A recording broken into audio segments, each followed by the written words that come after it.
Hi, this is Sweet June coming back at you with another interesting video. Um, I've been reading in the blogs on the Facebook, and I read this one particular blog um, where they showed a video and they was talking about racism. The video was pretty good, but it was one thing in the video that I disagreed with, and they were saying that racism is a mental illness. Um, and I was reading. It was a big debate on the blog, and a lot of people were saying that no, you can't say that racism is a mental illness. Racism is not a mental illness. It is a learned behavior. And surprisingly, there was a lot of white people that came on the blog and disagreed with that. They a lot of white people came on and said that no, racism is not a mental illness. A lot of them said that it's an insult to people that actually do have a mental illness, because racism, because this is the issue that I'm having with that. The issue that I'm having with that is that when people say racism is a mental illness, they're making excuses for it. And I made the comment that they're making excuses for it, and so they're going to use being biased towards someone because of their race as an excuse. Well, I'm mentally ill. No, racism is not a mental illness. And to me, it's a cop out. It's an excuse. You're making excuses for it. And there is simply no excuse for being racist. There's no excuse for being racist. And because racism is a learned behavior, it's a learned behavior. Um, as I've said in some of my other videos, I work at a daycare and I work with young children under the age of 5. And, my age group in my classroom is 3-year-olds. I work with 3-year-olds. And they all play together. They all fight together. And it's if they're having a beef with each other, it's because you took my toy or you have a toy that I want. It has nothing to do with race. Race never comes into play. They all play together. All of them play together. They all see each other on the same level. If you got something that I want, I'm going to take it. And then, of course, we have to tell them to give it back, And it's that simple, They all play together, And so we can learn a lot by looking at children. Us adults, we can learn a lot. All we have to do is study children. Just look at children. We can learn so much by looking at children. Somebody put a meme on, it wasn't a meme, but they put something on Facebook about these two little boys, toddler little boys. One was black and one was white.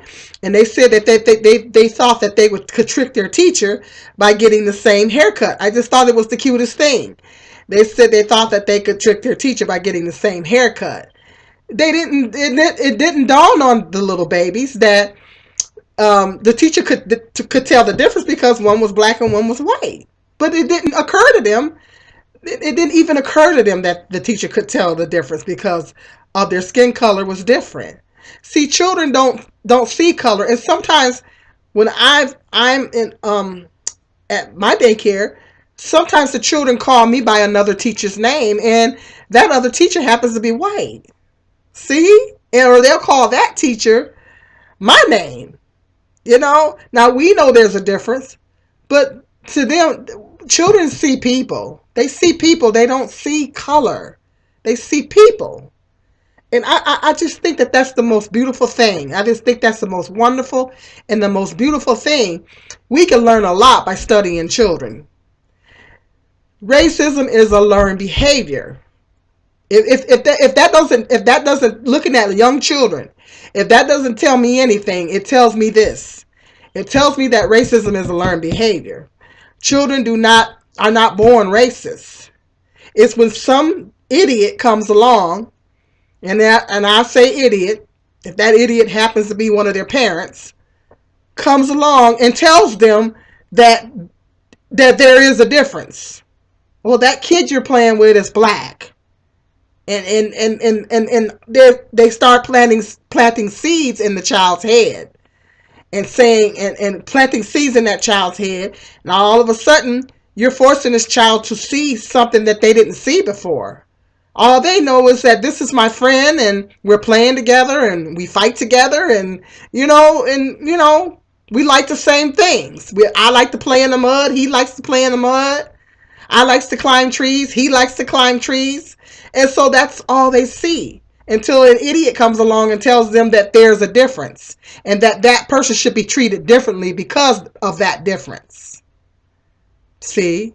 And so that is they learn it from their parents. If their parents are racist, and they pass it on to the children, and they start teaching the children that their beliefs. Because if you believe a certain way and you strongly believe that way, whether it's good or bad, you're gonna pass it down to your kids. You're gonna teach it to your children. That is horrible. It's horrible. It's like putting mental and emotional poison in your child's mind. Now, if the child is strong enough, if the child happens to be a very strong-minded person, there have been people that they were raised, when they were raised, they said their parents were racist, and they tried to instill those beliefs in them, but then they grew up and throughout their time and going to school and everything, and they met a lot of cool black people, they put two and two together and realized that their parents were wrong, and they were strong enough to say, hey, my parents were wrong, and like that. But that takes a very strong-minded individual. You have to be a very strong-minded individual to go contrary to what your parents is teaching you. But if you're not a very strong-minded individual, you're gonna take on those same beliefs that your parents have taught you. You're gonna adopt those same beliefs that those parents taught you, and you're gonna be. This is what keeps the cycle, the vicious cycle, and I call it a vicious cycle. This is what keeps the vicious cycle of racism going on and on and on. It's because people keep teaching their kids this poison. It's poison. It's mental and emotional poison. And if people would just stop teaching their kids this stuff, if people would just stop putting that poison in kids' minds, children would grow up and be more open-minded. And then that could stop the perpetual cycle, vicious cancer cycle of racism. See, we can break the cycle. Black and white people can break the cycle, but we got to stop teaching it to our young people. See, it's the same go for any race of people. If you teach your children that one race of people is that your race of people is superior over another race, you're teaching racism. You're teaching to them. That's according to the definition now that I read. You're teaching them racism. No racist. The Bible said that God is not partial. He's not partial. So because if God's not partial, we shouldn't be partial. Jesus wasn't partial. So we shouldn't be partial. We're not higher than God, and we're not higher than Jesus. So who do we think we are? Who do we think we are to elevate ourselves over anyone? When God is not partial. He doesn't show partiality. Jesus is not partial. They see us all the same. We're not higher than Jehovah God, and we're not higher than Jesus. So who do we think we are? We don't have the right to elevate ourselves over anyone. We're all on the same level. We're all human beings. And this theory that black people saying that white people aren't human, and then white folks be saying the same thing about us, black people ain't human. I've said this, and I've drove this point home in other videos. It's nonsense. It is nonsense. People should stop saying that on both sides. Two wrongs don't make a right. It ain't right for white folks to say it about black people, and it's not right for black people to say it about white people. It's just simply not true. We're all humans. Jehovah God created us all, and we're all human beings. We all have emotions. We all have a brain, and that we're the highest being out of all the beings that Jehovah God created. We're the highest being. We have the capacity. He gave us with the ability to think and reason.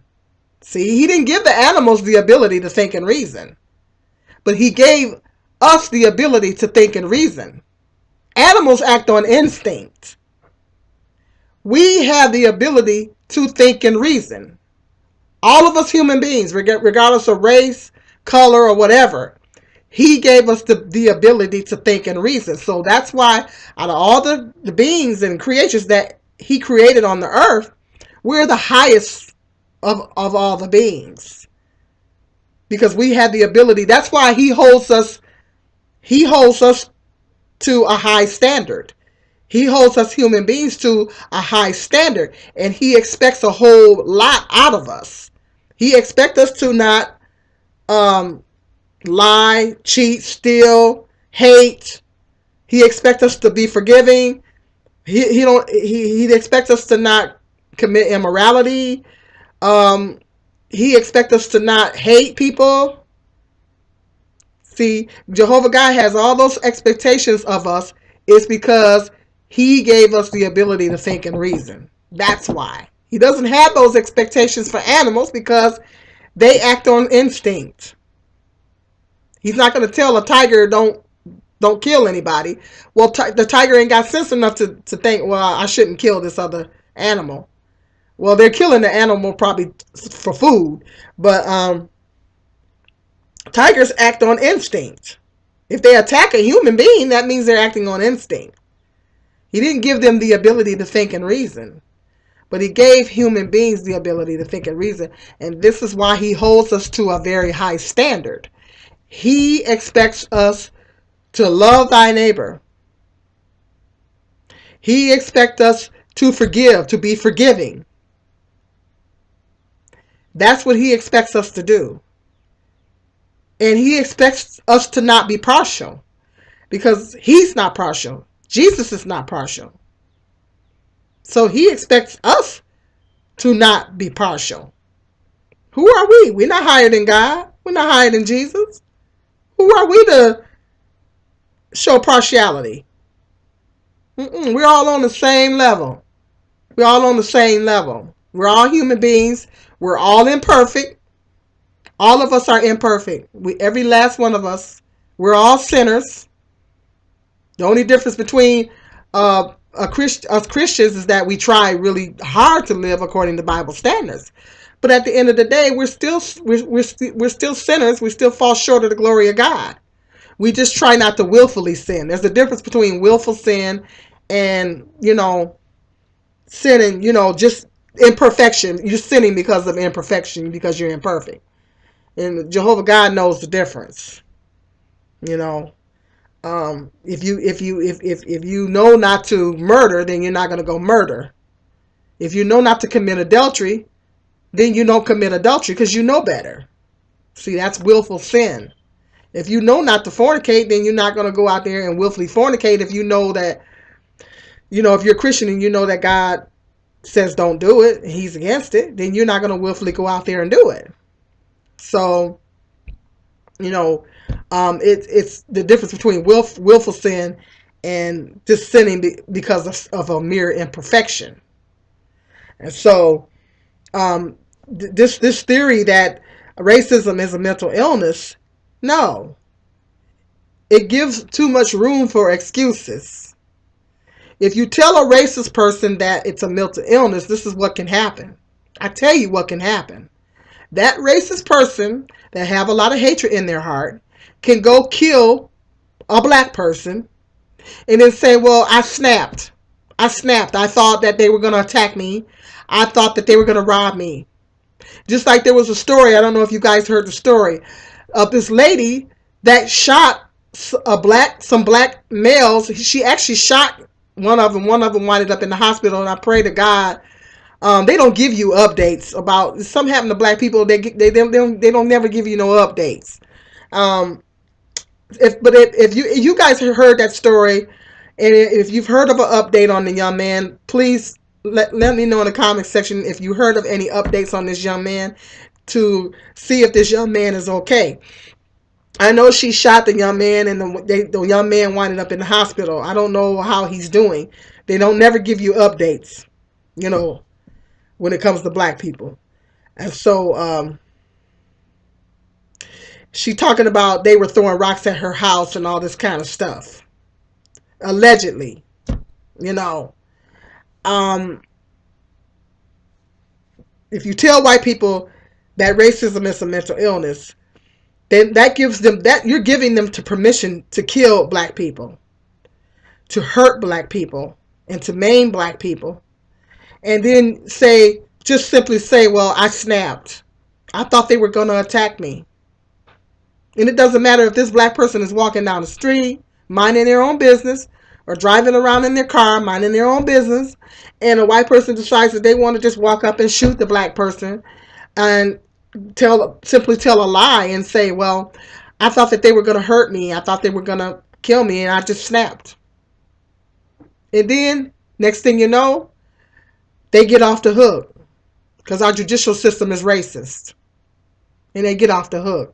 This is what happens if you tell a white person, a racist white person, that racism is a mental illness. They will use that to their advantage. That's dangerous. Our lives can be in danger for them merely saying that. And they don't even realize that. Racism is not a mental illness. Let's not make excuses for it. And I don't agree with it. I don't agree with it at all. People, there have been racial people that they had this guy.